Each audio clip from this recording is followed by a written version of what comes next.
And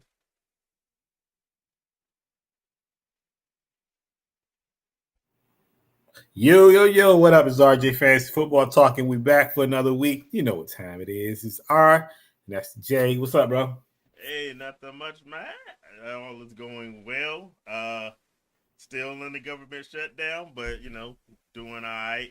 Um, Fantasy football wise, 1-6 out of my 10 leagues, so not quite as good as last week, but just there. I was 7 to 10 of 10 last week, 6 out of 10 this week. I think I'm turning the ship around in some of these leagues.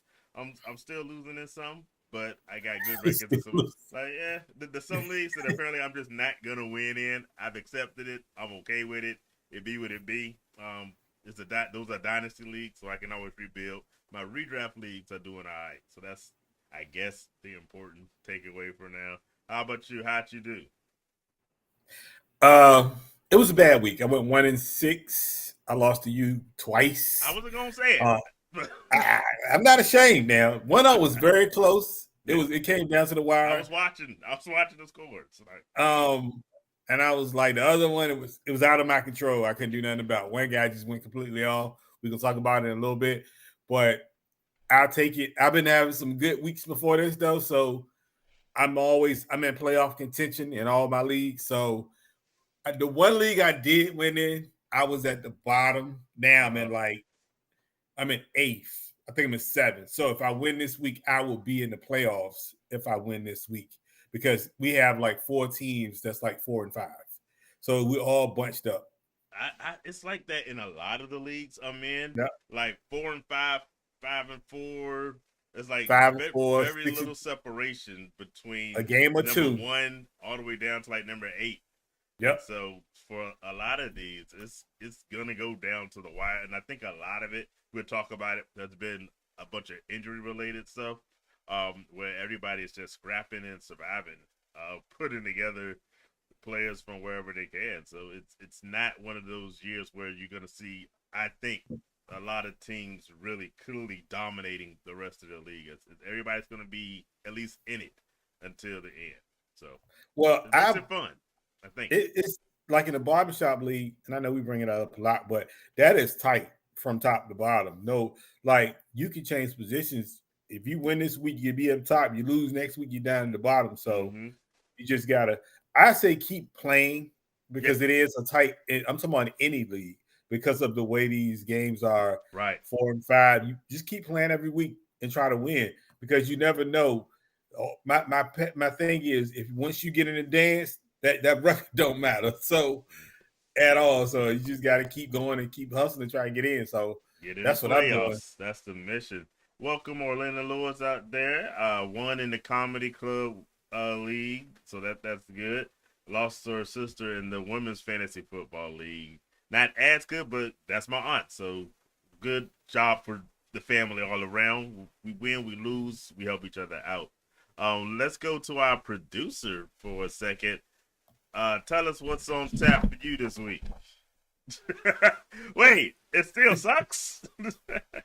It can't be. So I It can't. thought Uh It huh. can't Tell be. us. since I won that one, Uh huh. I could move past the sign. You thought. You thought. What I was happened wrong. this week? I was wrong. Um, It can't be that bad. try again. I could have It won can't be that in bad. I don't even know what league, but I lost by less than a point. I don't mind losing. I don't like losing like that. Uh huh. And I'm not gonna point any fingers, and I'm not gonna blame anyone because it's all my fault because I decided to do this. Oh, I know this one. Yes, you do. If I had not played CJ Stroud, I would have won that game that I lost by less than a point. It was C.J. Stroud or who else? Who was your alternate? Sam Darnold. Sam Darnold. Yeah. Sam Donald had a game, boy. Here's the Woo. crazy Did part he about it. though? When she Woo. when she first asked me, I was in my mind. I was like, "Oh, that's Sam Darnold easily." Because CJ, I think I mentioned it the other day. I didn't like CJ Stroud's matchup, but But I messed up by not listening to my heart. I looked to the stats, and I was like, "Oh, CJ Stroud has actually been having a better season than Sam Darnold," which surprised the heck out of me. up until that point. I was like, oh, I just fully knew Sam Darnold had better fantasy numbers than CJ Stroud, but it was not the case. So I said, well, I guess go with CJ Stroud. He's the guy you drafted first, and we all know how that happened if you play football. I would say this, JSN, the way he's playing, because again, that game I was in with you. I had JSN. Yeah. Well, it was a matchup. I had JSN. I could have won, but he stopped throwing to him because the game got out of hand, which I understand. But JSN gets the ball so much, and Lord, Sam Darnold looked good. Yeah, he did. He looked good. I ain't gonna lie. I can't take nothing away from him. He looked good, though, you know. So if there's a message out there, never look at stats. Just go with your gut. Analytics is for suckers. I analyzed, and it led me to give bad advice. So I do apologize for that. My cookie for the week, because apparently this won't stop. It looks like an unassuming chocolate cookie. Because, you're going for the outside. You're going for, the stats, like he said. You're looking at CJ Stroud and saying it's all right. But then when you break it in, you get a surprise. Surprise inside. And what is this gooey stuff we're looking at? I guess I'll tell. So, it won't focus. It's marshmallow. Uh-huh. Yeah. So, this is a cookie I will be featuring later. I'm trying to do my holiday bit again. And so it is marshmallow on the inside of a chocolate cookie. Now, mind you, this is my first test. And it turned out like this. So I'm kind of geeked right now. This is a baker thing. I can't explain it, but yeah, it's like brownie like, but get that marshmallowy goodness on it. But it has a marshmallow middle. I'm not gonna say what the marshmallow middle tastes like. That's a surprise to come later, but yeah. Once again, it was an unassuming cookie. You'd think it'd be chocolate until you get to the inside, and surprise, it's something in there. Much like what happened to me with fantasy football. If I had one complaint on this cookie, it's what I say all the time, and I don't know what's wrong with me. I never have a glass of milk to go with my cookies. No matter as many times as I say, well, I need milk. If I know there's cookies, remind me, yes, audience next time, bring some milk with me. Yeah. So. Oh, and I just want to give a shout out to Xavier University in Louisiana. It's our homecoming weekend. We're celebrating 100 years. Just want to throw that out there. We don't have a football team, so don't ask me about that. We don't do that. But they're undefeated. Forever and ever to the end of time. But I just want to say happy homecoming to my Xavierites out there. If you ever find this, we're celebrating 100 years being the only Black Catholic HBCU in the country. So go Xavier. All right. Speaking of HBCUs and homecoming, it was Norfolk State's homecoming a week ago. Yes. It was ugly as all get out. I don't know why they scheduled South Carolina for homecoming. Someone just wanted to lose, but they had like 40,000 plus people. 47,000 people out there. It's insane. It's a lot of people, man. A lot of people. A lot of people. Did you go? No, I didn't go this year. I went last year, and I thought it was crazy with the 30,000 people out on the yard, and they went way above that. So yeah, everyone that had fun. Hope y'all had a lot of it. Not because of the game, but they did. They also played Delaware State right after that. Put another 47,000 in. Yeah, up in Philly. And that game, Norfolk State actually looked fairly good half the time. The score got close. They still lost, which they do quite often. But it was a good game, and it was nice seeing if you're an Eagles fan, at least seeing Deshaun Jackson and Mike Vick out there. I mean, I think it's a good thing that both of them are getting opportunities. And all in what you make of it, obviously. But I just think it's a good thing that they are getting an opportunity to be coaches. And I don't think it's a lot of pressure, honestly. Where it shouldn't be a lot of pressure at the moment about winning because they don't have the players that they need, especially Michael Vick. Deshaun Jackson's the same issue because you're not getting, but he winning the crazy part. I was talking to a Bowie State alum up here, and he was talking about, Delaware State used to be that team everybody scheduled for homecoming because you was going to beat them. They've been terrible at football historically, but he's winning with them, and they're looking pretty good. They winning games, so but that's the good thing about it. I think Vic is a harder task for Vic. I think because of the talent pool that was there, and I think he's working with probably not even 25% of the players that he brought in, because it's probably that's probably a lot of players from the old staff. So he's probably got to bring in his own work players. He's got to work it a little bit. So definitely, I think he'd be all right though. They got to give him a year or two to get his players in to make it work. They could give him all the time in the world because he's putting seats in the audience. Yes. The wins can come later. That's not currently as important as selling them tickets, especially with the way ticket prices have gone up since a year ago. Hey, they give him all the time he needs to get them right. Welcome. We got all the Bracey sisters in the audience asking about the cookies. Cindy says she's not telling. But it's good to have all y'all, Nita, Catherine, Bracey in there. My mom said she was at homecoming. So she was out in that 47,000 audience of madness. A lot of people. Nita says didn't know if they've done this for the last few years. Yeah, they go on vacation. They working on it. Hopefully. They working on it. I'm gonna still rock it. Hey, but basketball season started, and that's one thing Nova State can do right. Men and the women's team starting off well. So hey, we can't play football to save our lives, but basketball, yeah, there we go. That's where we make our money. So I want to shout out also. So I don't know if y'all know, so they have this thing called CU Aunties. So that's the Colorado University Aunties, because of Dion. But I'm a name. So the aunties in our chat got a name. They're the RJ Auntie. So I want to thank one of the RJ Aunties for this cup. Oh, nice. Carla made the cup. Got my name on it. Yours is coming, obviously. And then got the picture. So it's a nice drinking cup because we get a lot of flack for drinking out of bottles up here, and they be like, man, I have a regular bottle, and she be like, y'all need some cups. I mean, look, I need mine. I heard about it. I'm just drinking out of glass. So I want to shout out, appreciate the cup. And she asked me, is it okay if she make them and give them away and proceed? I said, look, this is your thing. You appreciate it. Hey, whatever you do is on you. If I make it one suggestion, put like and subscribe up there. That's what I told her. Yeah, that's what I said. That's what I said. Just change. Yeah. She said, but this is like a rough draft. Yeah. But we'll take it though. But I had another cup I got from her for the Raiders. Yes, because I still support them as bad as they are. So she does really nice work with us. So I'm looking forward to where mine arrives. Since I said it already, everybody hit subscribe if you haven't done so. Tell your friends. Yeah, go ahead.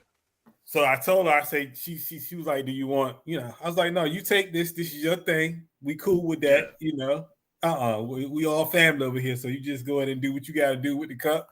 Because I know your mama asked for a cup and your dad asked for one. I was like, no, by all means, do you give them one. Yeah. Speaking of which, I don't know if I'm supposed to bring this up. Carla is having a nice season in the Women's Fantasy Football League. I don't know. You could bring it up because she the one that beat my butt by less than a point. But if I had played the quarterback I wanted to play, then I would have beat her. Sorry, because she's the one I've only lost 2 games. And she's the person I've lost to twice. So she's doing good in the Women's League? Oh, yeah. Carla's doing nice this year. Thanks, Carla, wherever you are, Sydney. when you get Sydney's to doing listening. well too. Like I said, Sydney lost 2 times in the women's. It's crazy. The women's league is the one she usually does poorly in and better in the other leagues. This year kind of reversed. Except for the defensive league. You're still doing well in that defensive league, if I remember correctly. But this is probably your best women's fantasy football league season, I think. Yeah. The defensive league, I think I'm 3rd, 4th, 5th. I forget. I don't know. Okay, then. Well, that's what's up. Yeah. I have no idea where I am as far as rankings. I just know in the church league and dynasty, I'm at the bottom. That's the only thing I know. Everything else, I don't have a clue. We started at the bottom, and we still there. So I'm about to say, ain't no working to no top in them two. the whole team down. Pretty much, there is no working my way up to nothing. It's pretty much a done deal. Yeah. Gotta keep fighting. You know, ain't nothing to fighting. fight. I mean, I'm just saying, throwing out the white flag. I don't have one, but I got white paper. Yeah, towel, throw in the towel. But it can work. It can work. I got this. Yeah, that works too. Hey, that's where I'm at. That's where we are. Talk some news. All right, it's NFL news time. What you got? So the trade deadline was upon us this week, and we had a few trades going on this week. Sauce Gardner got traded to the Colts. I think it's a good trade, but I don't think he's worth 2 first-round picks, in my opinion. I would say to them, be careful what you wanted type thing, because it reminds me of a situation, and we was talking about it behind the scenes, of another cornerback who was supposed to be that number one cornerback, but when he got to another team and they made him play man-to-man coverage, he got exposed. So I hope it don't end up like that. But giving up 2 first-rounders which is weird to me out of all of this, is the Jets just literally paid him before the season started. Jets gave him a big contract, yeah. So I don't know how that's gonna work. But again, we'll see how that works. How you feel about that trade? Well, my mother is a Colts fan, so I know she's elated about it. I've said many times in fact, we talked about playoff teams in the AFC either last week or the week before that. That says the Colts are going to beat in the playoffs, but I don't take them seriously. I take them a little more serious now with this addition, because it makes their defense better, and that's the biggest thing you can have when it comes to the playoffs. They still have Danny Dimes, Indiana Jones legit. This past week, not so much. He was not. I say, man, that's the real Danny Dimes. Right exactly there. right. I was like, at some point, he's going to show up. I was thinking it wouldn't hurt them during the regular season, but I figured in the playoffs it could be a problem. So this makes them more legit. I still don't know if I put them with the top teams in the AFC, even though their record has them there. But, it's impressive. I'm with you on the 2 first-round picks, but next to cornerback is the most important piece you can have in your NFL team. So I get it. But my only problem with that is, like you said, and you see it a lot with cornerbacks, they're on the top of the world. Suddenly they get exposed, and, wow, those 2 first-round picks aren't looking as good as they were when you first got them. You mentioned Nnamdi Asomugha, who played with the Raiders, went over to the Eagles, got exposed to look bad. But you don't have to just go with that one. And it's not even just immediately looking bad. How quickly did Jalen Ramsey, for instance, go from the best corner in the league to being barbecue chicken like all the time? That means he's getting roasted and burnt all the time. So it's a quick slope. It's not quite running back slope, but it's very close to that. Where I would say another one for me is he didn't quite fall off quick, but I would say Richard Sherman. Yeah, that's another example. Is another one, because if you remember the Legion of Boom, he always had those safeties back there to cover him whenever he did get beat. So when he went to us, he played great early on, but like he got torched near the end. So he had a good year run, and then it's kind of like once that, how that when you get a little older at that corner, you can't get that top speed no more. And it's like, okay, the skill level of these wide receivers are so good. You got a narrow window where you're going to be the top guy. I think Patrick Surtain has been able to maintain his level for a little bit. So he's doing it, but he's hurt now, right? So he's hurt now. He got hurt, but it was a fluke play. He got hurt on. Yeah, so Yeah, it's it one ain't of like those things. I'm trying to think. Buda Baker. Buda Baker was one, he was one. But even he is showing some signs of not being the Buddha. But you notice a lot of like, it's interesting you bring that up because a lot of safeties, corners moved to safety for longevity. Yeah. Rod Woodson was one of them. He moved. Chat Bailey was one. And Jalen Ramsey moved to safety last week, and they said they're gonna keep him at safety going forward. So that it prolongs your career a little bit longer when you move to those positions because you don't have to be chasing the corner too much no more. So you can you're smarter as a safety because you have that wisdom to read the defense from that back end. So it's smart for when you do get up in age is to move to like a free safety so you can just roam around a little bit. So it's easier doing it that way. The only thing you have to learn is how to hit. Because you're a quarterback. Hey, I ain't hitting like Deion. I don't get paid for that. So you got. Most of them, most of them do hit now. Like Ramsey and all those guys. Oh yeah, those guys. They lay. Yeah, they would hit you. Rob Woodson that you mentioned before. They'll lay the wood on you. Yeah, they'll hit you. So like you really don't have to worry about that too much. Yeah. But I think I like the move. I just don't like the 2 first-round picks. I like the move. I think it's good for the Colts. You can question the first 2-round picks, but as the Rams say, at some point, forget them picks if you want the players. Yeah. So exactly. I overall think it was a good move for them. Carla, welcome to the show. Yeah, we were talking a lot about you before you go. Rodney and I thank you for the cups. Much appreciated. We just wanted to display those. And yes, we talked about your wins. And then my mom brought up your losses. So, she's the one that keep talking about old put that one on her. What about for fantasy perspective? Does that move have any fantasy? Sauce Gardner, and I was telling someone else, he's great in the NFL. For fantasy purposes, not I really. tell you this, I have had the coach. Now, this is one thing and you know me. Mm-hmm. I switch out defenses every week. All the time. Not this year. I've been running with the coach defense for the last 5-6 weeks. I have not changed. And then the only time I did change is when he went on the bye, but I didn't drop him. I kept him, which is weird for me to keep a second. Yeah, you don't do that. So it's like I kept him. Like I got him. I'm not playing him this week. I'm playing the Browns defense this week because they got a great matchup.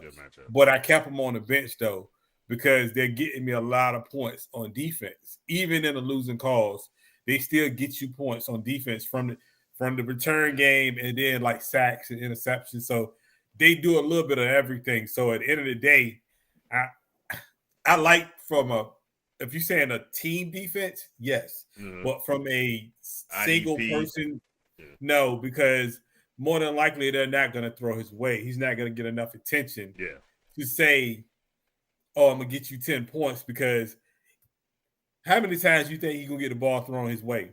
That's really the kind of thing you really need to think about.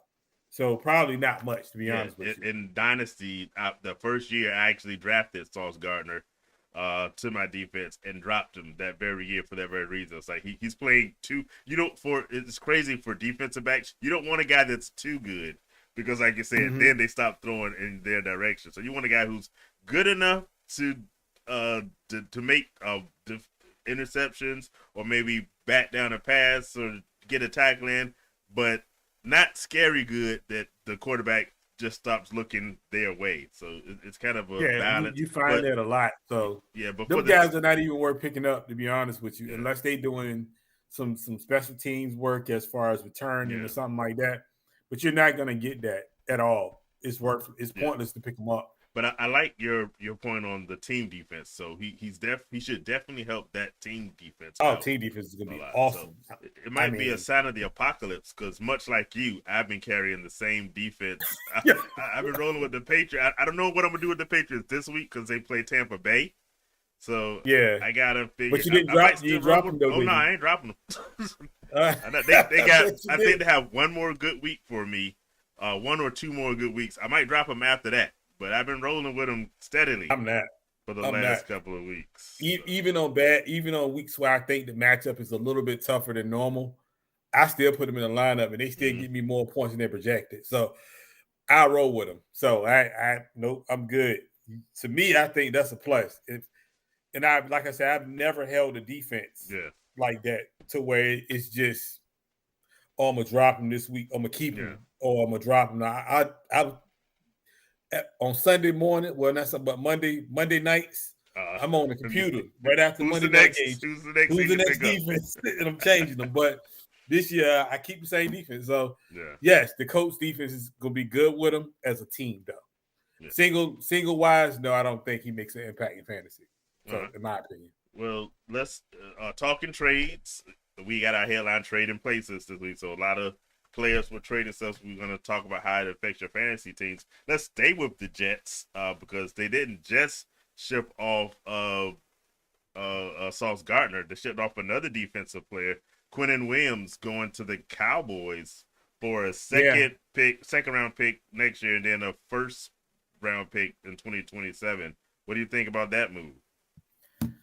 Great move for Dallas because they needed defensive help, period. The defense is terrible. But they get a good player. I just don't – I guess because I think one of those first-round picks are from Green Bay. Yeah.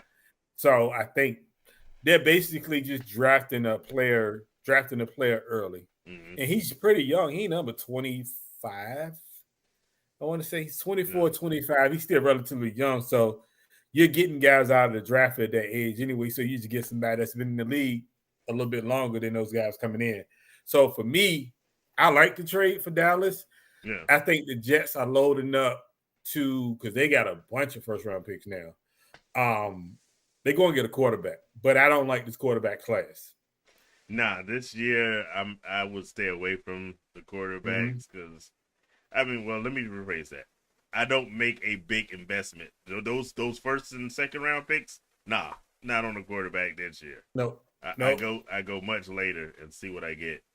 Do you think Jerry Jones makes that trade if they don't get embarrassed by the Cardinals? No, I don't. Because they look so bad against the Cardinals. So bad. I mean, to the point where you can see did you see that play with Marvin Harrison Jr.? Mm-hmm. The way he just shook the corner out of his shoes, bro. That was the telltale of that defense. Like, no way he had a shot of checking him. Mm-hmm. And then they couldn't get no pressure. So the thing is, the Cardinals defense came to play. They got so much they need O-line help too. So they need to use a lot of those picks on O-line, and they found a running back, but they just need to they need O-line help. They don't O-line help, D-line help, and maybe a corner or two they need because Diggs keep getting hurt. He ain't help you sitting on the sideline. No. So for me, I don't think he make that trade if they played well and won, but they made the trade because of that. Yeah. I find it funny that the night before he's teasing, I'm making a big deal, and then the first thing you hear in the morning is they traded for Logan Wilson. And he was like, wait, what? What? He's not even helping the Bengals. Well, what are y'all doing? And then later they come up with the Quinnen Williams trade, which is much better.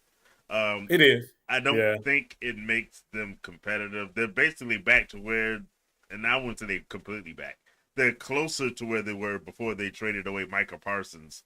Because I don't see Quinnen Williams as a Micah Parsons impact player, but maybe just a little bit below that level. So it helps them a lot as far as restoring some semblance of a impact player on defense, but they are so much farther away than a Quinnen Williams on being successful as a defense that I don't know if it matters this year, but we'll see. I mean, but for me, I think because their division is so. Because, in the NFC East, the division literally is up for grabs every year. So they're always in the run for the division. So I guess they consider them making a trade like this can help them try to win the division because they haven't had a repeat winner in They're so gonna many have one years. this year. Philly running away with it. So Yeah, Philly got definitely. this. Speaking of that division, welcome Tony Mr. Butter Game to the show. It's Well, been a man. long time since we had you, brother. You got to come in and tell us what you think about Jaden Daniels at some point, Ooh. and how that thing is going. But for Yeah. now, We're we're gonna still talk. talking some trades and things that are going on. What you I got? think that. So I got the trade for me, which is gonna put them over the top of the. Well, I ain't gonna say put them over the top of the division, but they're gonna be fighting for that 1 or 2 spot. Mhm. Is Seattle trading for Shaheed. I like that. I am a big Shaheed fan. I've been a Shaheed fan for a long time. When he was a third Yeah, string wide receiver, kick he was returner, a punt surprise returner. dude. Yeah, You I was a drafted him, and Shaheed people will fan. look at you like, "What do Who you was want with him?" Shaheed? But I knew about Shaheed, and he used to get me points. This is when Shaheed literally was Yeah. on the kick return. He was a kick returner, punt returner, and a third string wide receiver, but he would get you so much that it was worth picking him. And I had an argument with somebody maybe about 2-3 years ago. I want to say maybe 2 years ago. I was like, Shaheed finished top 20 as a receiver. He was like, no, he didn't. I was like, yes, he did. He finished number 19. And that's based on everything he did from an offensive standpoint and special teams. We talk about fantasy, obviously. So, and I was like, he was like, man, I didn't know that, but he finished ahead of a lot of players. Yeah. I think going to Seattle, only issue I see with this is JSN. He reminds me from a target's perspective of Puka. You know how Puka get all those the targets. targets, and the targets be just insanely crazy. Mm-hmm. He literally reminds me of that so much because he gets last week he had 8-9 targets in the first half. Yeah, maybe it's ridiculous. It's insane. I'm also a Shaheed. In fact, in a draft at the beginning of the season, I picked Shaheed when Chris Olave was still available, and someone was like, "Why are you going with that guy and not the other one?" I was like, "Shaheed eats, and he reliably eats." Yes. And I had the same fear with you on how much he eats in that Seattle offense. I think he'll still be good, but we'll see. Hopefully, he doesn't get eaten out too much by JSN.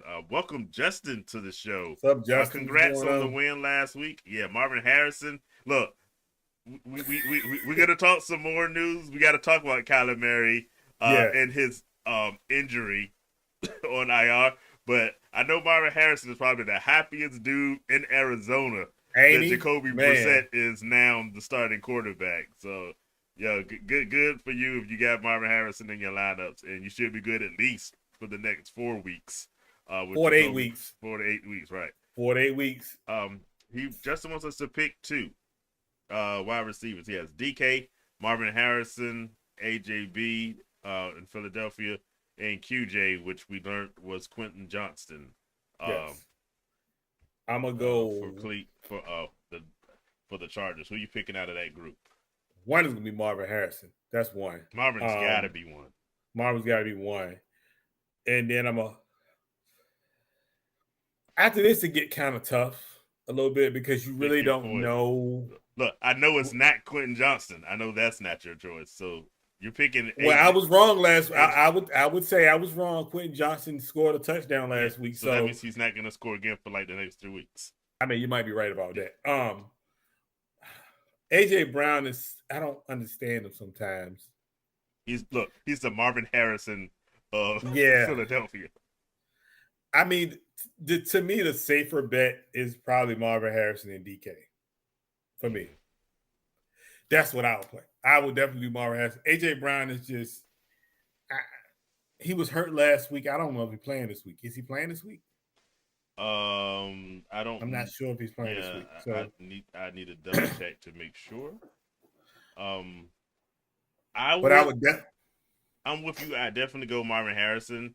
If I'm picking between DK and AJ Brown, as long as he's healthy, I probably lean towards AJ Brown, mainly because I like the matchup. that they have against the Packers. The Packers defense is no slouch, but I think that's going to be a game where you see some decent points scored.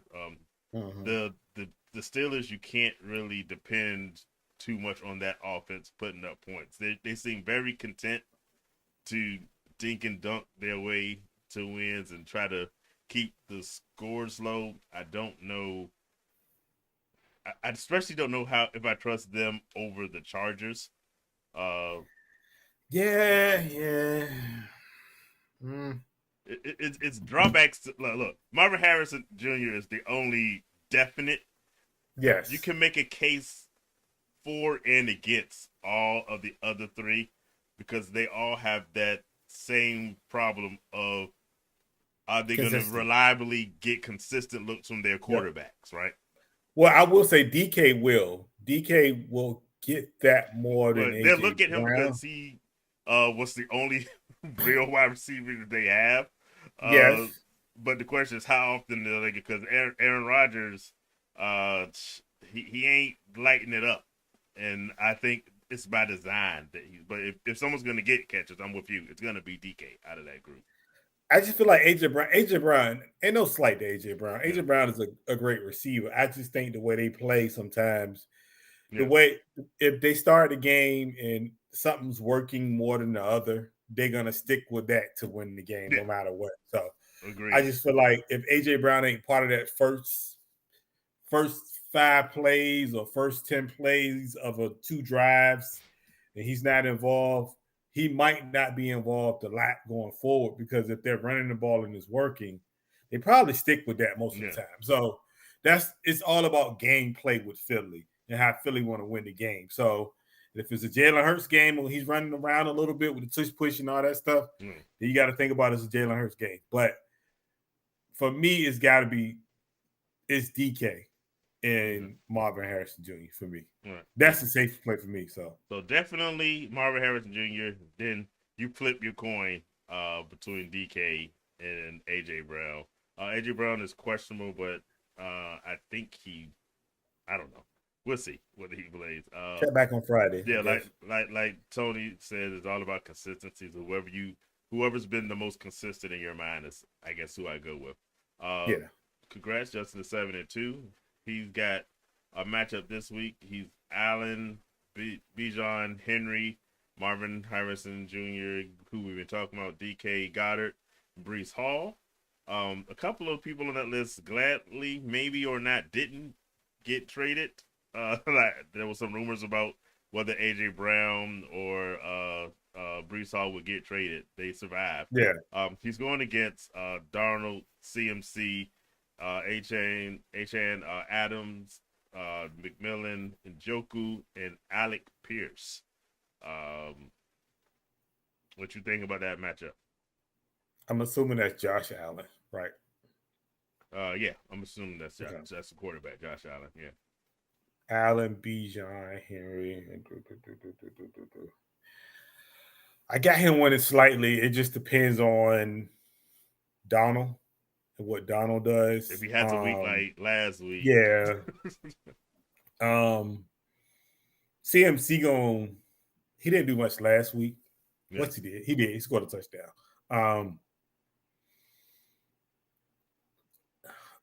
I think the running backs kind of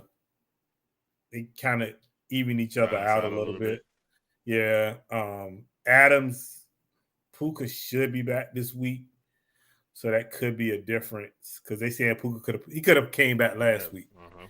They was up by so much that they just kept him out. I'm not gonna say you win. I think it's gonna be a tougher matchup than last week for you. I think Donald is the key here, though. Mm-hmm. If you get the Donald from last week, then you might be in a little bit of trouble. You already know CMC gonna get a plethora of carries and touches. You ain't got to worry about that. A-Chain is gonna do A-Chain. His only downfall is Njoku. Njoku might not get a catch. He might get 1 or 2 catches, maybe. And McMullen, I don't know. Ibuka's back, and I know. I don't know. I think it's a tough one to call, man. Yeah. For me, Yeah, It's I'm tough with on you. the I'll ground. go slightly with Justin's team. I'm interested in your thoughts. And by the way, Justin, let us know what you think since you're a Jets fan. Let us know about all the trades that that your team made and what you think about that for your future. But I'm looking at the team that he's playing. What do you think about Alec Pierce? I saw a lot of movement this week on people picking up Alec Pierce. I guess because Donnie Mitchell is no longer with the Colts, going with all those trades. Do you I don't see think him that go? benefits him though. Yeah. I don't. If anything, it benefits the number one guy. Uh-huh. But I don't think it benefits him too much because they're predicated off running the ball. Yeah. They run the ball more than anything. You seen last week when they didn't run the ball well with Jonathan Taylor, they lost. Mm-hmm. So they predicate off running the ball more than anything. So I think at the end of the day, I don't think it benefits him as much as people think. Yeah. So I was a little bit surprised to see how much people were picking up Alec Pierce. Alec Pierce has all the physical attributes that you would think, oh, this guy is going to be a difference maker. But I put him in the Quentin Johnston or very the much. previous Mike Williams before he Oh, retired gosh. category where How you say? like Can't put him these in are the white. guys that should be good a lot more than they actually are, and so you'll get a good result out for fantasy for 1 week, and you might not see them the rest of the season. I feel that's a lot of Alec Pierce, so We'll see. I don't know about that. So Justin is not a fan of all the. Yeah, I'm with, they traded away like the one thing that they had solid on that offense. I mean, on that team was that defense, and they basically got rid of all their younger stars. I mean, but let's see. I But look they got at a lot I of look, picks. I look at it this way, Yeah. right? I feel like the trades they did it for a certain. So they do need a quarterback. So obviously, he does have a few more questions in here about. Yeah, we're gonna do some quick hits on these other players. Yeah, but I just feel like they traded away stars. Honestly, yes, Sauce Gardner is good, but my reserve about Sauce Gardner is he does get beat sometimes in one-on-one coverage. Now, and he's a smaller frame guy at the end of the day, so he's not a big guy at corner.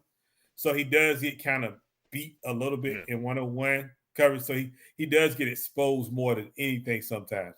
Now, if you're telling me you're getting 3 first-round picks plus your own first-round picks because you're going to be terrible this year. Sorry, Justin. But y'all already gonna be y'all only won one game, so y'all gonna be picking top 5 this year. So you have number 1 picks all over the place. And corners are good. They're easy to find in college, especially good ones who can replace them. And on top of that, that salary is gone. That you can bring a guy in for 4 years. Yeah. That's not on that salary. So I think it's good. And then they need to get a quarterback. I mean, Justin Fields, he probably gonna play the rest of the year as a starter, but I think moving forward, I think they're gonna try to find somebody else. Yeah, in my opinion. I mentioned Adonai Mitchell. I forgot they did get Mechie in that in this trade season as well. So it could be interesting. It could be interesting. See, I like Mechie. I like Mechie because he was in Houston behind all those great receivers. He was never gonna get in the game. But I think he can be good. And I think Mitchie got hurt at one point, right? Before he came in the league. Well, he got hurt and he ended up with leukemia. Yes. Yeah. So I think that kind of held him back a little bit. But I think what they did was they did need receivers though. Yeah. Because they didn't have receivers. So they got some receivers. They got a lot of draft picks. If they use them right, they could rebuild. But I feel like we said that several years ago when they started draft because they got the number 1 offensive and rookie and defensive rookies of the year, and we're like, oh, the future looks bright for the Jets. It ain't looked that bright yet. Maybe they. But I feel like they also like Sauce was just growing up. He didn't want to be there. But again, my biggest thing is like I said earlier, they signed him to a new contract this year, which doesn't make sense. If you planned on trading him at some point, you don't sign him to that big deal. Right. So, but hey, no one ever accused the Jets of being a good functioning team. So what the Jets really need to do is get rid of that turf on that field. They really get rid of that owner, but yeah, the turf helps. That too. Yeah. All right, let's do some quick hits on these ones. Who do you like, Waddle or Ibuka? Ibuka. Yeah, if he's back and healthy, fingers crossed. Ibuka, no doubt. I like Waddle, but I don't think I much care for him over Ibuka. What do you think about Calvin Austin or I guess Christian Watson? Neither. Hold on, you were singing the praises of Christian Watson just a week ago.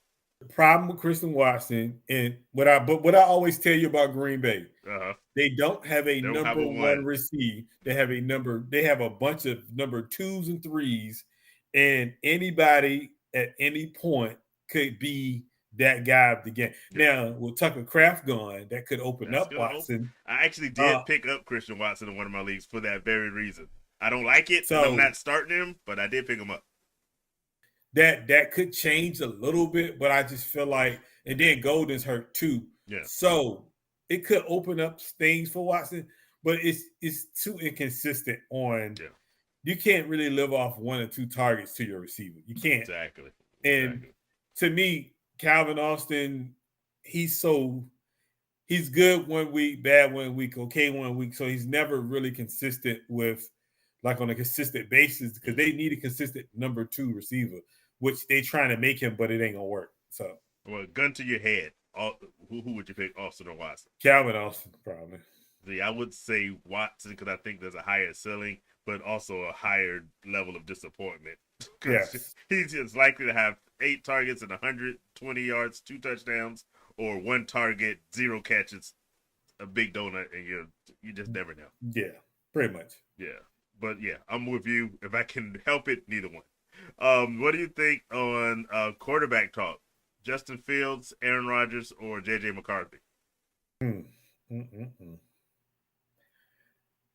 My heart want to say JJ. I think that's where I go to. Yeah. Listen, I just can't. Justin Fields, great person.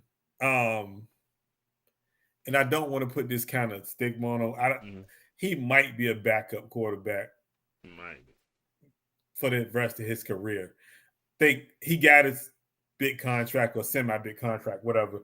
I ain't going Justin Fields because I don't trust Justin Fields to throw the ball enough. He looked good the last time we saw him, but I'm not relying on that to come into playing Cleveland. Yeah, I'm gonna say JJ. Aaron Rodgers is being Aaron Rodgers. Aaron Rodgers is doing good. He's not doing great. So I would definitely do JJ just because, and I always attribute this to the fact that you got Jefferson. Jefferson is always gonna, and I feel like Jefferson makes everybody else or makes the quarterback look good if they get in the rhythm. And which I seen last week, JJ actually looked good last week. He got in the rhythm. Did you see him in the locker room looking like a man possessed? I was like, I'm a little bit scared right now. Yeah. I'm just saying, like, I think he played well. He had 3 total touchdowns. The mobility is there. So I think that's really what they think, that when they drafted him, that's what they thought they was getting from him. The mobility part, because he can run around, a dual threat type. He remind me, him and Jackson Dart have similar games, in my opinion. So I would also say maybe similar to Daniel Jones at his best. not the average Daniel Jones or what did you get, but at his best, at his peak. I wouldn't say that because I feel like he gives you the mobility, and when he can throw, he does. Jackson Dart, I agree, is a better comparison, but he's peak Daniel Jones, not regular. Well, no, I feel like JJ is probably a better runner than Daniel Jones, in my opinion. Daniel Jones is not a skimpy runner. I'm not saying he's not, but I think JJ will probably run the ball a little bit more than Daniel Jones is always. That's all that JJ McCarthy did in Michigan, right? So. Yeah. So, and Jackson Dart seems like that too. He seemed like they run more running plays for him than they ever ran for any quarterback in New York. So, at the end of the day, I think those two compare. Because they're built statue the same. They're probably like same height. Yeah. If you look at both of them, if the way they play, you can tell they both play the same. So JJ, I would definitely say this week because he is coming off a good game. And I did see he had a rapport with Jefferson last week. Yeah. So you kind of want to roll with JJ a little bit. So for me. And what we a lot of times go with, if you don't know what to do with the quarterbacks, look at their wide receivers. And nobody has a better, of those three, no one has a better wide receiver group than JJ McCarthy. So I'm just picking him based off the fact of he has the targets that he has the guys to throw to that these other players just don't get. I was going to clown Tony for the Alex Pierce pickup and say that's how you know it's a bad idea because Tony did it. But then I look at these other things. But Tony agrees with us on JJ McCarthy and on how good Justin Fields is. So I can't clown Tony because he's making sense 2 out of the 3. So good job, Tony, on this one. But yeah, I think we hit all of those quick questions. Did I miss it? We got one about we'll talk about Flacco. Okay. We'll talk about Flacco.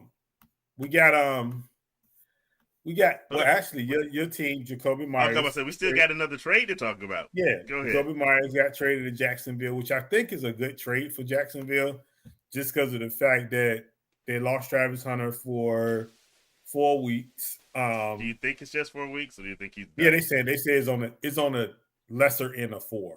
Yeah. So they did IR just to kind of make sure he was fully healthy, but they say he should be ready by way before then. Yeah. So I don't think it's because they say it's not long term, nothing like that. So they say he should be ready.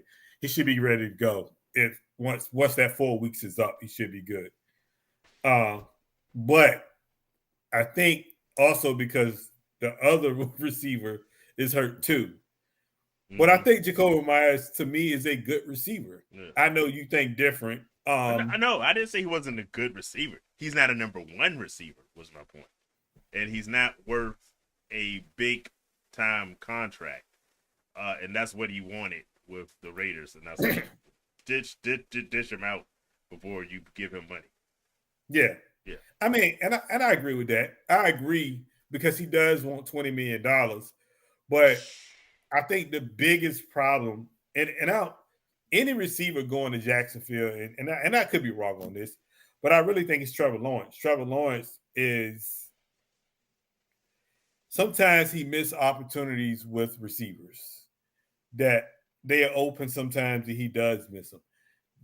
I just don't understand why he does that. But it seemed like he had a rapport with Travis Hunter before he got hurt. So I think that's a lot of it, honestly. So at the end of the day, Travis Hunter being gone and they're missing the other receiver may be out this week because of injury. It's a good pickup to keep Jacksonville going because they're in the playoff hunt.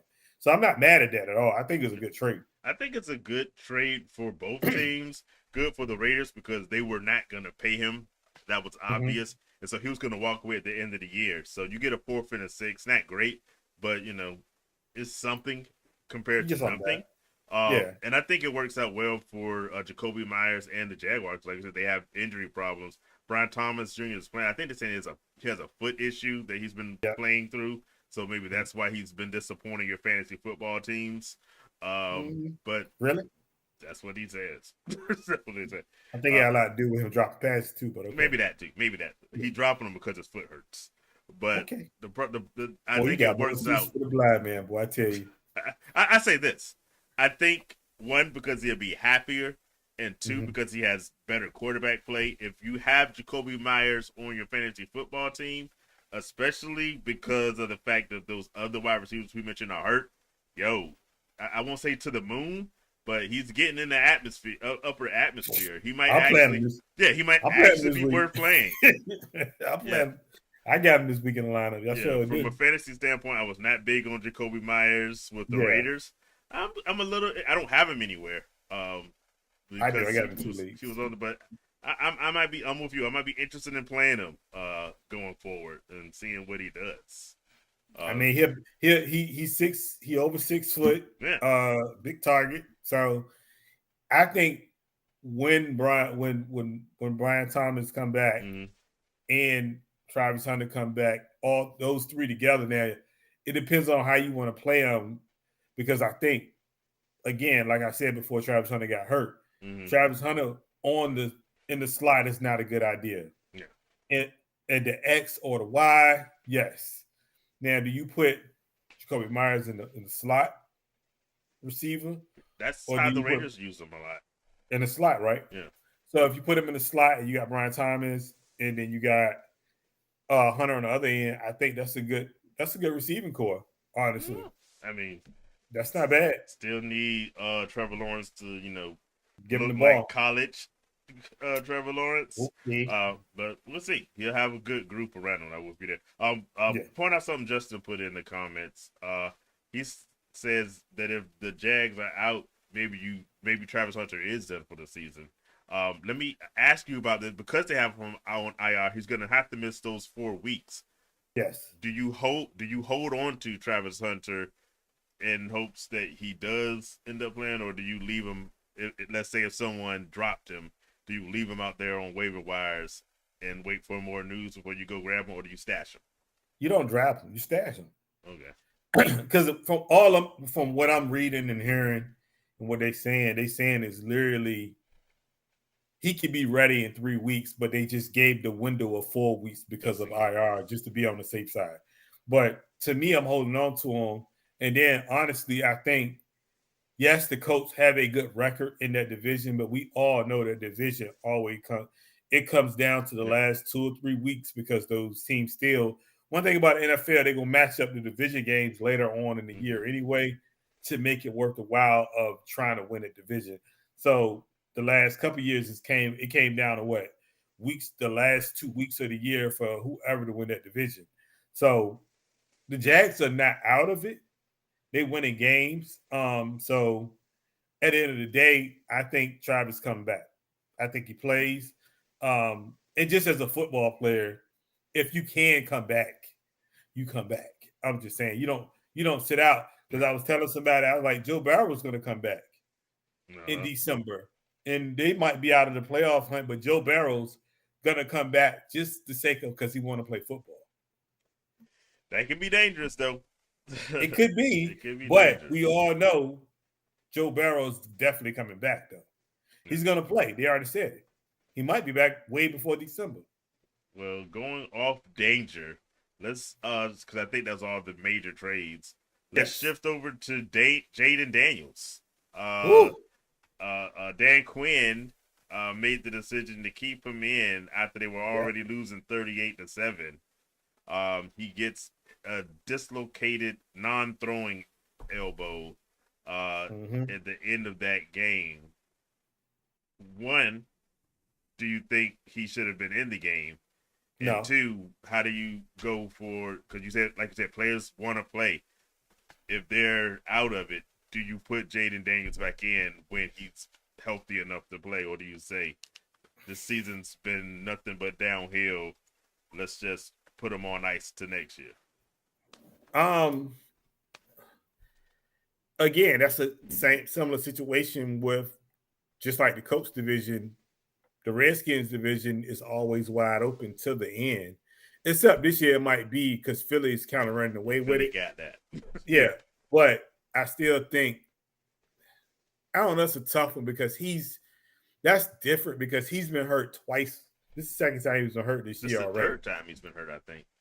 The first time was the ankle, and I think this is the second time where he's going to miss the length of games. I don't know, man. I think I say he play, but again, like you said, if there's nothing to play for, then what? I think the Jags situation is totally different from Washington's situation because the Jags still can win the division. I think the Jags have a shot. Yeah. Yes. Washington probably will not have a shot when it comes down to it. Sorry, Tony, but just keeping it real. I say no because you don't want him to get hurt even more to the point where it's a worse injury. He can't come back and be ready for next year. But he do need to kind of get in the gym though, because Get in the gym, bro. Needs Kind to of bulk small. up a little bit. Yeah. Or learn to not take hits. I know it's not always possible, but he doesn't have a body frame that can absorb. Yeah. That's why I say you need to get in the gym. Yeah. So Get in the gym. until you're good in the gym, Mm-hmm. avoid getting hit as much as possible. You didn't say about whether he should have still been in the game, did you?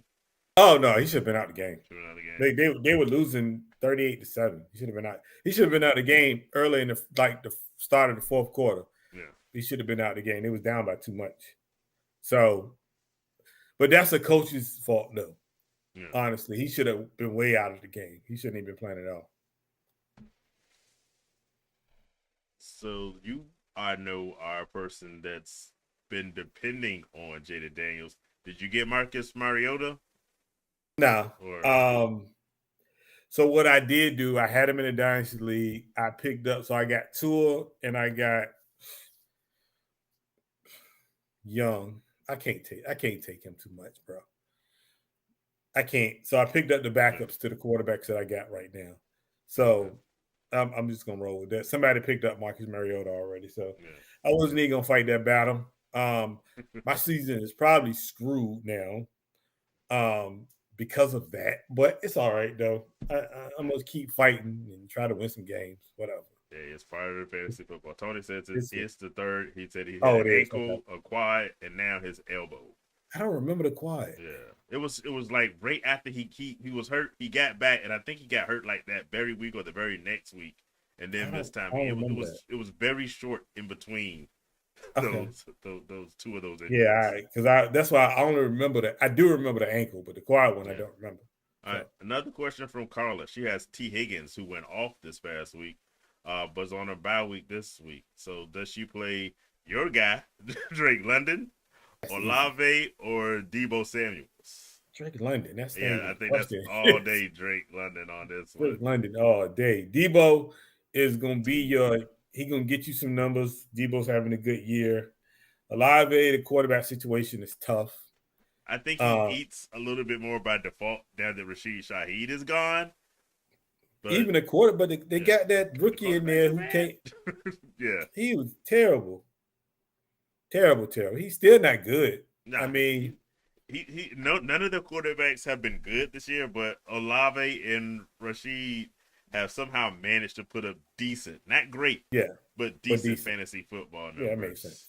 But I'm with you. If I got to pick between all those, that's despite the fact that the Colts now have Sauce Gardner, I probably still go with Drake London. Okay.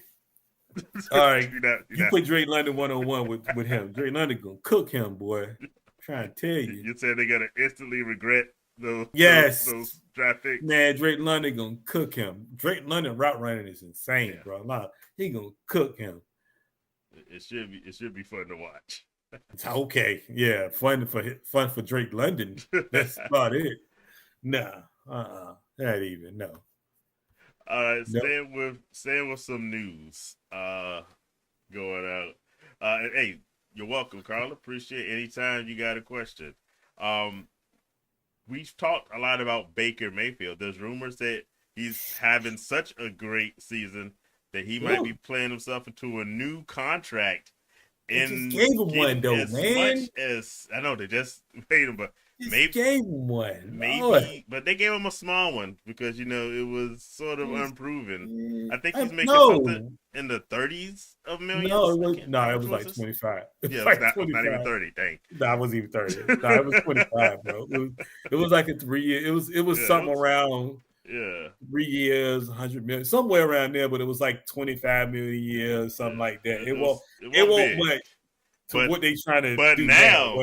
They're maybe $70 million a year.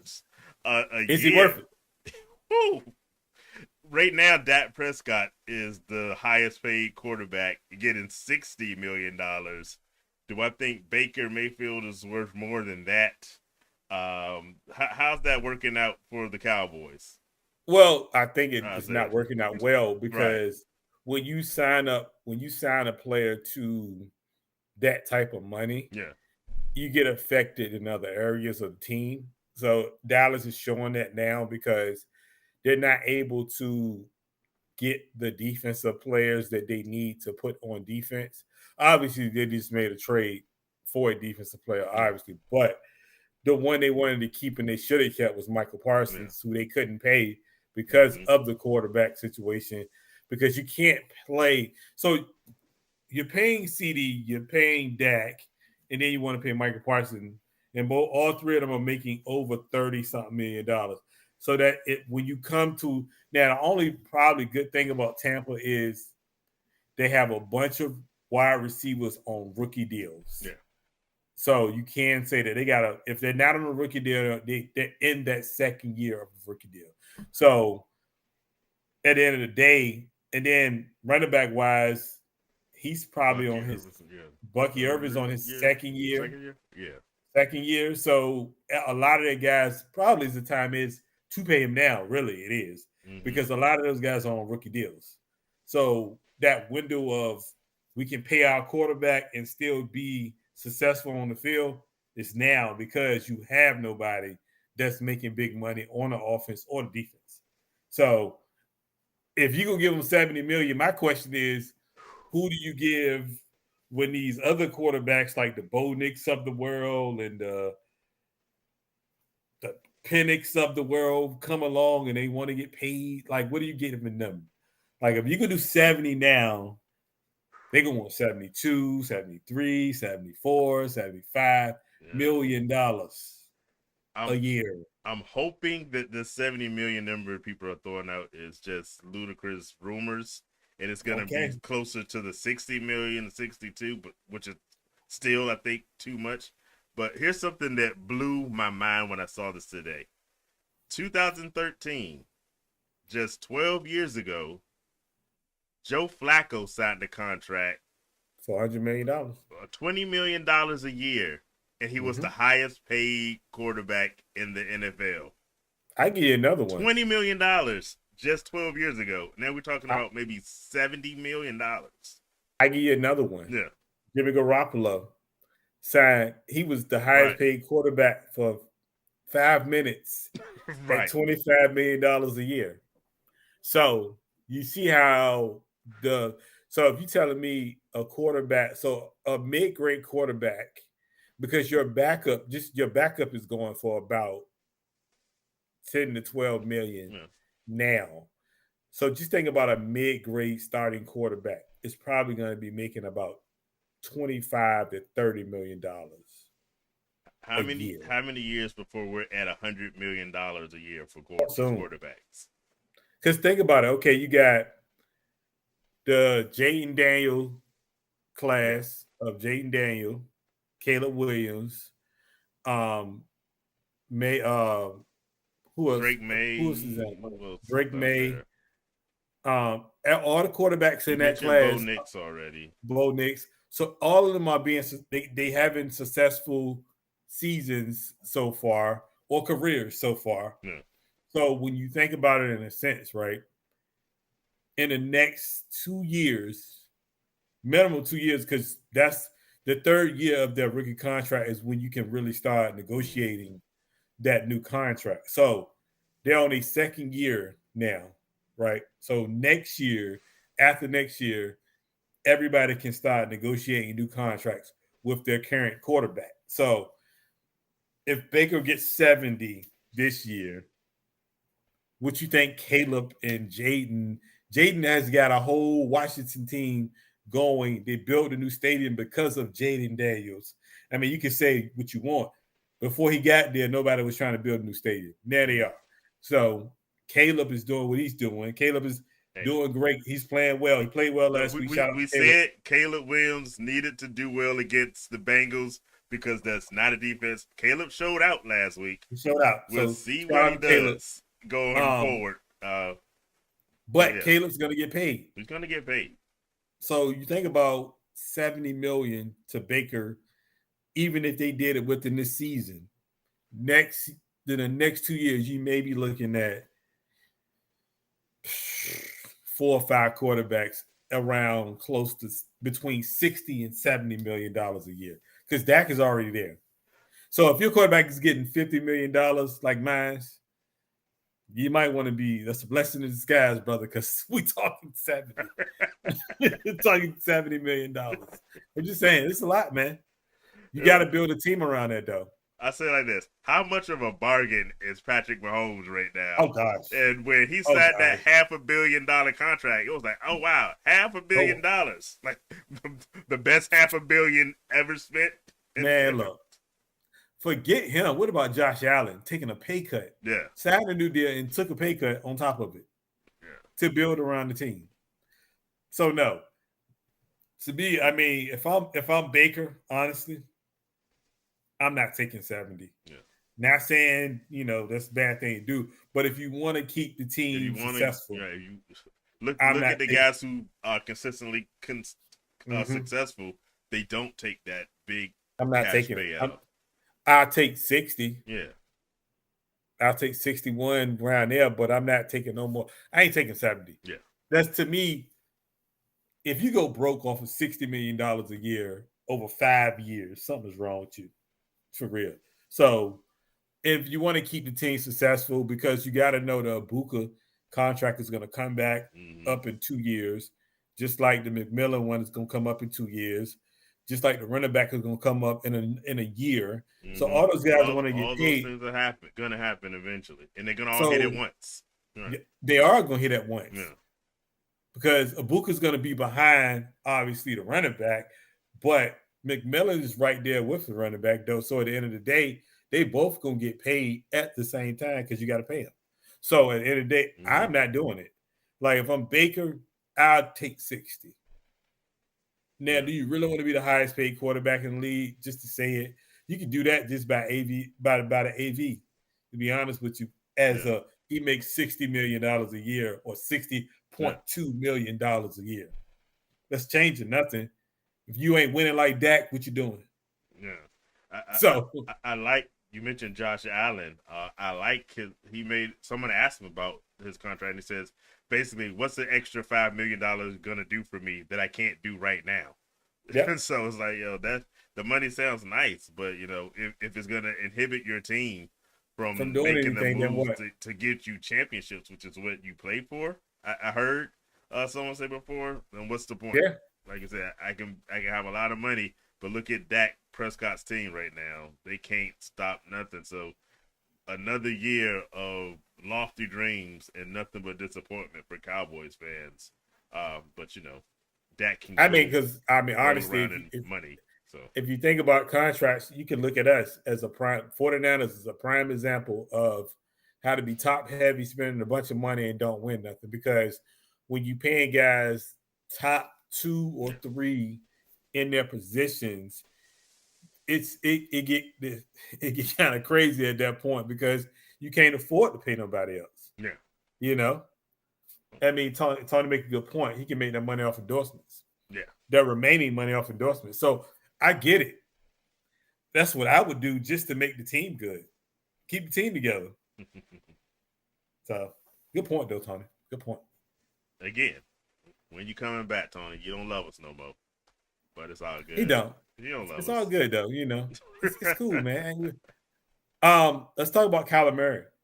Oh yeah, we haven't talked about Kyler Murray. Talk about Kyler Murray. Kyler Murray is now they saying foot injury, IR, 4 to 8 weeks. But, and I'm gonna say but, I heard, and they put in parentheses, soft benching because of he was cleared to play last week, but he didn't play last week. So I'm trying to figure out, is it a benching and they're trying to cover it up with an injury, or do you think he's done as a Cardinals quarterback going forward next year? I don't know whether he's done, because speaking of money, he has some. Quite a bit. Yeah, quite a bit. I think he is done for this season, and they're gonna see what they get with Joe.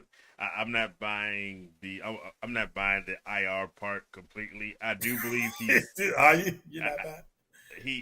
I don't doubt the fact that he's hurt. I do doubt the fact that he would be on IR if Jacoby Brissett looked bad against the Cowboys. If Brissett had a bad game, I will 100% guarantee you Kyler Murray will be playing this week. Like I said, they said he was healthy enough to play last week. They just didn't want to start him. And then how you go from that to IR? Okay. Yeah, that's a little strange to me. That's a little odd to me. That's a little strange. But now, my question is, though, do you think is, from a quarterback perspective, do you think it's hard for them to bench him and bring him back? Because they did it for Bryce Young, and it hasn't helped Bryce Young as much as, you would like. Yeah. Because I still think they move on from Bryce Young after this year at some point, just because of the fact that he's not really being productive. Do you think they move on from Kyler Murray after they benched him? Because I think it sends the message of you're not good enough to be the starting quarterback of this team right now. I think that's part of the logic behind the IR is they can bring him back because they never benched him. He was hurt. And so you can always go back and say, okay, now he's ready to play. And, you gave yourself some wiggle room. But I do think that it puts him on a bit of a short leash. Yes. Where I say this, Kyler Murray is probably not going to be too excited if they keep Jacoby Brissett into next season. Why not? If they hold on to him, let's just say this: the quarterback controversy is starting week 1 of next season. Why not? I mean, to me, for them, I don't see. Yeah, why wouldn't they do it? Why not? He's winning. If he goes out there and wins the next 4 games somehow, some way, and the Cardinals are making a playoff push somehow, some way, then what do you say to that? Because he's winning game, and then on top of that, well, let's just say this. So far they're not really winning games. They won that one. So what I'm saying is, but if they do continue, if they get on the road, yeah. And another thing about it is, if Marvin Harrison continues to play the way he did against the Cowboys, but we all know the Cowboys is the Cowboys. It's the defense. The defense is terrible. But if he continues to play like he did against the Cowboys, with him at quarterback, then what do you do with that situation? Because you can't say, "Oh, Kyler, don't worry about it. We're gonna bring you back," and then you're just gonna mess up the whole flow of the team. Yeah. Because I know somebody else is in that situation, which I find is funny too, because we had our starting quarterback who was the backup quarterback last week. He was the backup quarterback last week. He was healthy enough to be the backup quarterback, but couldn't start though. Because you're one play away from playing at that point. So is that a soft benching? If that's the case, but again, both of those quarterbacks have money tied up in their contract. That's big money, and you got to find a way to get out of it. Unless you're going to pull a Denver and just eat that money over the 2 years and call it a day, then that's something you want to do. But I don't know. I just think if they go out there and win some games, I think it's going to be hard to bring Kyler back next year. Because they seen what the offense can look like when he's not out there. We said it at the top of the show. Marvin Harrison will be the first one on the "Let's Go Jacoby Brissett." Me lying. I would if I was him. Look, someone who realizes getting me the ball is important and part of your job duty, right? So look. Marvin Harrison, he better be the first one in line. I want Jacoby. Give me Jacoby. I don't need Mark. He'd be like, "Kyler, we cool, bro. You go and play Call of Duty. Spend all the time you need on that. Don't even worry about it, cuz. Nope. So that's all the news I got. Oh, just a little piece of news. CJ Stroud is out this week. Concussion. So if you needed him, too bad. You got to go. You got a backup plan. Go get Davis Mills. Davis Mills is out there. Yep. So I think that's it for news. Let's give out some game balls if you want to give out some game balls. Oh, sure. We can do Let's that give out before some we game wrap balls. up. I'm gonna go ahead and start it. This hurts my heart to read this because he took my boy's job, but it's okay. I'm gonna live. Rico Dow has officially Yeah, I took saw the that. job from Chuba Herbert, even though they just paid him, which I don't understand that. 25 carries, Like you said, 130 they yards, just paid Sauce Gardner and shipped him out. yeah, So and 2 touchdowns. He did work. You got to give him a game ball. He deserves it. And they won the game against Green Bay, which I didn't see coming. What do you think about them? Because they got a tough one this week going against the Eagles. They and seem to they they're play gonna play down like to their talent. That's the problem. It's like basketball. Most basketball teams, good basketball teams. Shout out to the Bulls. We 5-1. Let's go. amazing. Hey, we'll talk about it. But like most good basketball teams, they tend to play down to the talent that they're playing. Well, down to the competition that they're playing, because they think they can just flip a switch and come and make it work at any point of the game, but they get too late. And that's Green Bay for you. Green Bay 2 losses have been to Cleveland and Carolina. Yeah. Makes sense of that. Ask me how that makes sense. It don't, because what you're doing is you're playing down to the talent that you're playing against. Yeah. Really. And you shouldn't, because really you should blow the doors off of them from the first quarter because they're not as good as you. So I think that's a big issue, but I think they turned the lights on this week. From the start of the game, the switch can be on because it's Philly. I was kind of surprised to see that the Packers were the favorites in this game a little bit, just because of how bad they looked a week ago. But like you said, they get up for the good teams and they play like garbage against the bad ones. So we'll see what that goes. Do, and which you shouldn't. You can't do that. You can't, honestly. Not when it comes to, I'm trying to, because the Packers, we were just last week talking about a good chance of them being in the Super Bowl and how good that team is. They still could be, honestly. They still probably are. But, they got to do better. And they got to be consistent. They do. I'm going to avoid the. I know where you. I'm going to avoid my first. Going. You know where I'm going? Because I had a game ball ready. And I said, no, I'm not going to do that one. I'm going to give one to somebody who I would not have guessed was going to have a good game. I talk bad about him because he sucks most of the time. Geno Smith.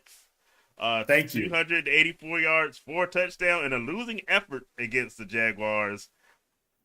I don't know why we have a kicker who can't kick. I don't know why that 2-point conversion at the end. That was weird. That was a weird 2-point conversion. But fantasy football wise, Geno looked good for the 1 week of the season. I didn't start him anywhere though. He made all those points on my bench because I started him. Yeah, good for you. Yeah, I did. I think because he was missing Brock Bowers. That's one. That's a point. Jacoby Myers really wasn't a factor in the game, but I think Brock is a big factor in what he does. Yeah. I don't know what y'all gonna do this week because y'all don't have what y'all got. We play the Broncos. We're gonna get our butts kicked. Okay, I mean that's excuse me then, Lord. That's the top no and hope bottom there, of I guess. It. But I ain't no hope there. I will hope for the best, but I don't think the Raiders. Well, I say this: they showed me something last week, but I don't have a lot of respect for the Jaguars. So I don't know what to make of that this week. I don't know. I mean, y'all probably lose, but I feel I'm trying to see who y'all throwing to. Like honestly, Brock Bowers is the only person to throw to. There's no one. I said Jacoby Myers and Brock Bowers were the only guys. So now the number 1 wide receiver is Trey Tucker. Trey Tucker. Okay. I mean, he had a good game, 1 or 2. Okay. He did have a good game. I mean, when they played Washington. Sorry, Tony. He had a good game, but he did though. Yeah, sure. I'm just saying. I Okay. mean, that's what he did. Good luck I'm with trying that. to tell. Is that who I you thought I was mean, going to go to for my first game ball? no, I know. You No, thought I I was know gonna... where you was going. Yeah, I know you was going. You And know I'm not who I even going was there. going to go with, but I said, nope, too easy. I'm not. Too easy. I'm not even going there because we ain't even Look, doing I it. give him a game ball when he can do it 2 weeks in a row. I'm not. No, I'm not doing it. We ain't gonna do that. No, no. If that guy has a good game this week, I'm gonna give him a game ball. But he don't. I don't want him to get content with me handing him out because they had such an easy opponent. He needed to yeah, do well. we So, gonna leave. holler at me next week, guy. You know who you are. We're not gonna state the obvious. Yeah. Whatever. All right, it's your turn. Who you got for us?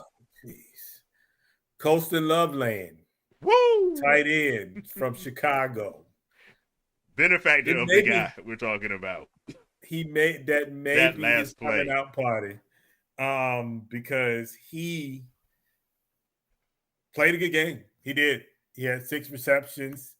He had 118 yards and 2 touchdowns. Came out. Big play during the end. Can I say about doggone time?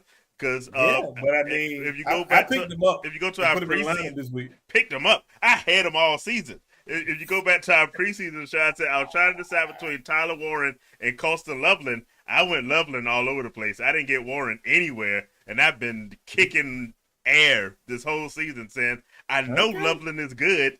Why isn't it reflected anywhere in fantasy football? About doggone time. And I actually did start him, so I'm glad that he finally had his coming out. Well, I'm glad. I should have put him in the lineup last week, but whatever. Yeah. It is what it is, you know.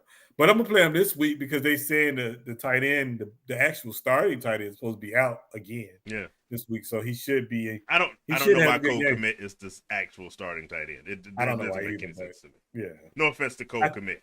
But that's probably a pecking order, but whatever. Seniority, whatever. He might block better, whatever. Yeah. It is what it is. But yes, he gets a game ball because I'm not going to state the obvious because I'm hot. I'm hot right now. Tell him why you're mad. I'm not telling him why I'm mad. I'm not doing it. I'm not going to do it. I'm going to keep my composure tonight. All right. Not doing it. That was your dream. Okay. That's whack. So that's whack, though. That's whack, though. I'm trying to tell you, man. You out. I'm trying, man. I'm going to give a game ball to a guy I have in one of my dynasty teams, and I have a love-hate relationship with him because I know he's really talented, and he should do this for me every week. T. Higgins. Carlin mentioned him earlier in the show on back coming up, but T. Higgins had a tremendous game, 121 receiving yards, 2 receiving touchdowns, and helped me get some fantasy points. Finally, do it every week, T. Higgins. Well, I think the problem with ain't no problem. It's just when you got Chase on the other side, like what you supposed to do? Yeah. If that was him, man, I would have dipped. I'm surprised he didn't dip or they didn't dip him because he had a really bad season like 2 years ago or something. I thought they were going to, all right, well, he lost his chance to make a lot of money, but they kept him and, you know. Man, I would have been out. What are you talking about, man? I would have got paid. Got that payday and been somewhere else. Been the number one receiver. Be the number one. Bro, I would have went to Buffalo. He's one of those guys that can be so unpredictable for you for fantasy, and it's ridiculous with the level of talent that he has. I mean, he's a number one receiver. Yeah. Like, seriously. Like, if he was in Buffalo, he would be a top 5 receiver. Yeah. I mean, look what Diggs did in Buffalo. Like, if you drop him in Buffalo with Josh Allen, who they need a number one receiver bad, Diggs would have been amazing there. Y'all would have went to Buffalo in a heartbeat. Like, what are you talking about? Yeah. Gone. See y'all later. I'm going to get mine too. Can we talk about, and he might be the best receiver in the league this year. Okay. Matter of fact, he's probably is going to be the best receiver in this league just because of the fact that he get the targets that he get. JSN. Yeah. JSN is a PPR target master. So mad at myself Oh man. for not believing in him like I should have. Oh gosh. I won't make the mistake next year, JSN. I got you. You ain't gonna be able to get him next year. I You know, can forget right? that. I mean, right. He had 8 receptions, 129 yards. Didn't have no touchdown, but didn't need to score because he got so many targets. Yeah. The game was out of whack. It was gone way before, that third quarter. So he really didn't have to do much. Yeah. His presence on the field just opened up so much for everybody else. It was crazy. But I think he goes in, and this is just me. Maybe I'm hyping it up too early. Mm-hmm. But he can make a run at being that number one receiver in fantasy. And again, he's doing this with Sam Darnold. Sam Darnold. Wow. So I don't know. I mean, if Chase might have an argument, or Jefferson might have an argument, but I'm just saying, the targets he get, man, it's insane. Yeah, like you said, I probably missed out on my shot. This was like that Puka year. You got him, and then the next year it was just going to be impossible, and that's definitely going to be JSN next year. So he's probably going to be too steep for my blood. No, I mean you're probably going to have to. He's probably going to be that first receiver. He could be the number one, like Jamar Chase was this off year. The board, yeah. So he's going to go in that top 3 of picks easily, I think. Based on so you gotta be ready to pay the price for him, which in return too steep for my blood. You could pay the price and get a good return in your value, but if you can mess around and get Chase or Jefferson because somebody went JSN first, by all means, I ain't mad at that, because I think honestly, him and London are going to be the two guys going forward next year. Yeah, they're going to be that can cut into that top 5 conversation easily of wide receivers. I got one more game ball before I give it out. I'll hit some of these comments. My mom mentioned Rico Dowdle, who we talked about earlier in the show. Yeah, and you just mentioned stole your guy's job. I would give him a game ball, but I'm not because I'm that guy. Okay. I mean. And then Carla has one last question. She said, "Hey, it doesn't have to be your last one. Ask as many as you like. There's no limit. All the questions are free during the show. You got to pay money in the after hours." Yes, you do. Yeah. But here's a question: Michael Pittman Jr. or Chris Olave? There's a question mark behind Pittman, so of course you're gonna wait for Friday to get some clarification on that. But he should play, I think. I'm gonna say Michael Pittman. And Michael Pittman playing well the last. The only thing that scares me is the quarterback situation in New Orleans. I don't like it. I don't. Not a fan of it. Yeah. I mean, if they had a better quarterback, and the crazy part is this: Chris Olave has not been hurt. Yeah, that's all this year. And that's when I mentioned earlier that I took Shaheed up above Olave. That was my logic. I was like, I can't trust him not to be hurt based off. Chris Olave hasn't been hurt now one time this year. Yeah, he's normally hurt. Knock on something. Yeah, he's normally hurt because of injury of some sort. Yeah, but he's not missed one game this year. But you would never know because you don't really hear. It's a Christmas miracle. He's not being talked about, honestly. Yeah, he's quietly having a really good season. I'm with you. I'm gonna go. He did practice. I'm looking at. So probably should be good. Like that. Wait for Friday. But if I'm picking between those, I'm going to go with Michael Pittman Jr. I think he's the better wide receiver. Well, I don't know if I believe that. I might believe Olave is a little bit better. I think it's a better situation. All things being equal, I think he has the better situation. And I like his matchup better this week. They're playing against the Falcons, whereas the Saints are playing against the Panthers. One of the things I always recommend when you're making your choices, listen to Las Vegas and say, okay, where are the points coming from? The points in the Falcons-Colts game, like 48.5. for the Saints and the Panthers is like 39.5. That's a big difference. Vegas believes the points are going to be coming out of that Colts Falcons game, so you can probably feel comfortable with the fact that if the score's going to be high, Michael Pittman's going to get some work. Yeah, definitely in that one. So I would pick him above him for, like you said, the quarterback situation, and I go with the points and let those be my guide. All right, thanks for the question though, much appreciated. She says, better than do you like them better than Debo? Yeah. Debo's gonna do a lot of running though. Debo's gonna do a lot of running. Work.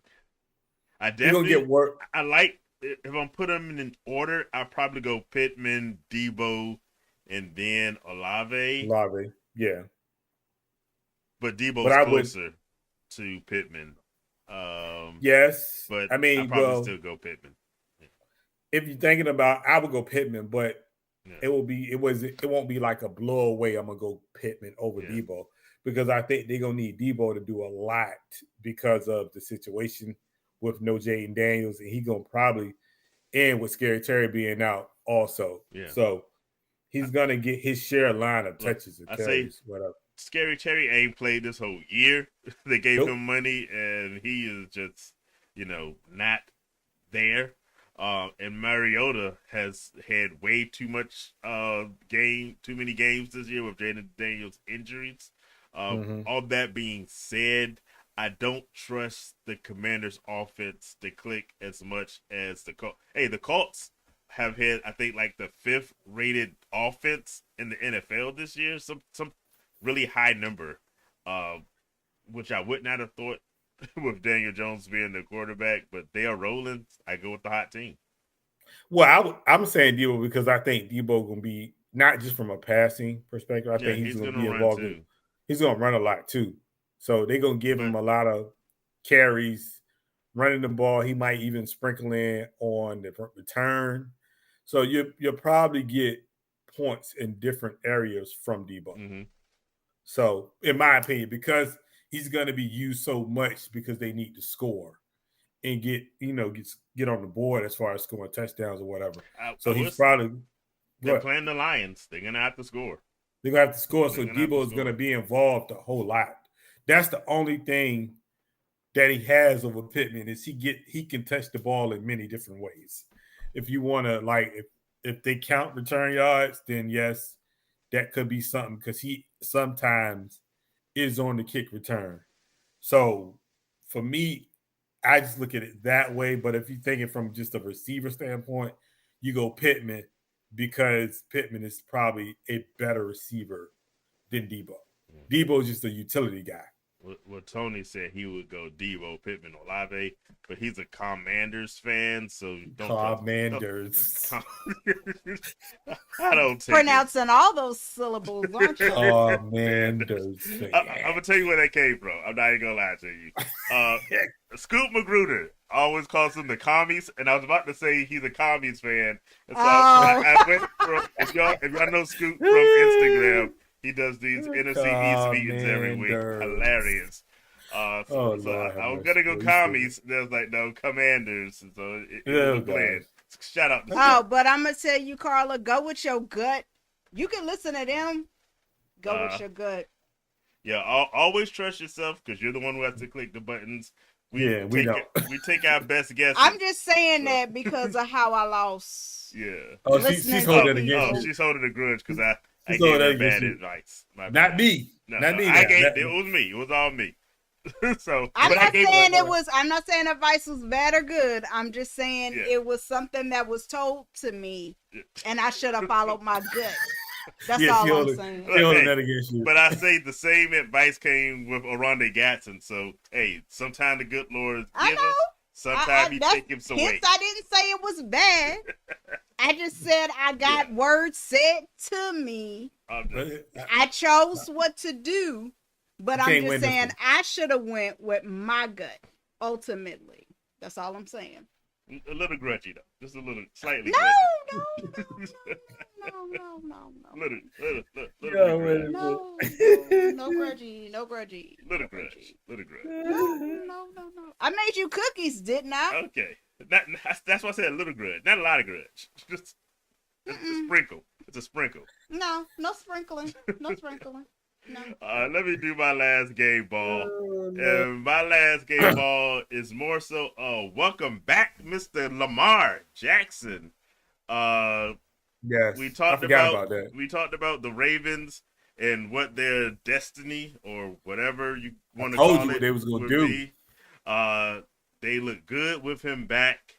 So I told y'all that they were my Super Bowl winning prediction before the season started. It didn't get off to a good start, but they've missed a lot of Lamar.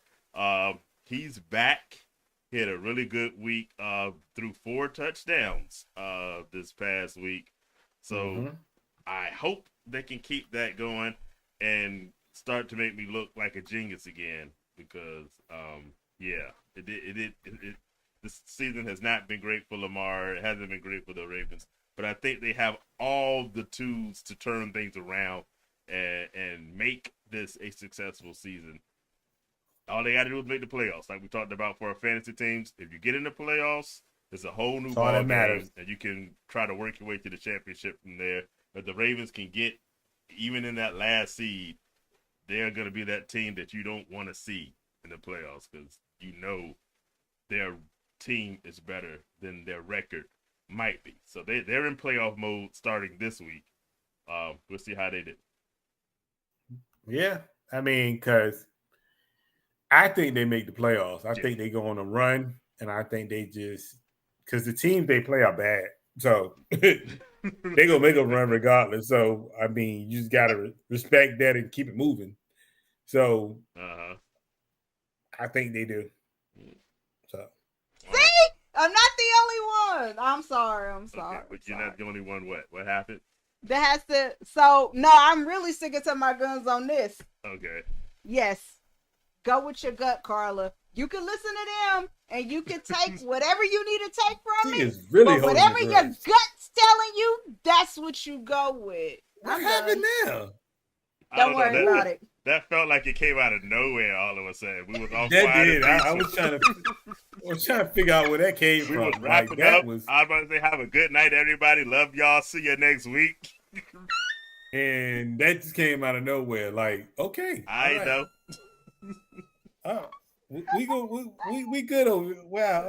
Yeah. Right At any rate, thanks everybody for joining us. Hopefully, you have great weeks with your fantasy football teams. We'll be hopefully back she's not holding a grudge next week. Hey, I still got my cookie this week.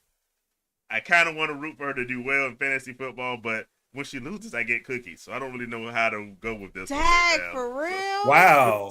Like, wait a minute. I want to wish Did you really just say that? I want to wish success, but I also like cookies. So I don't know. It's like, 6-7.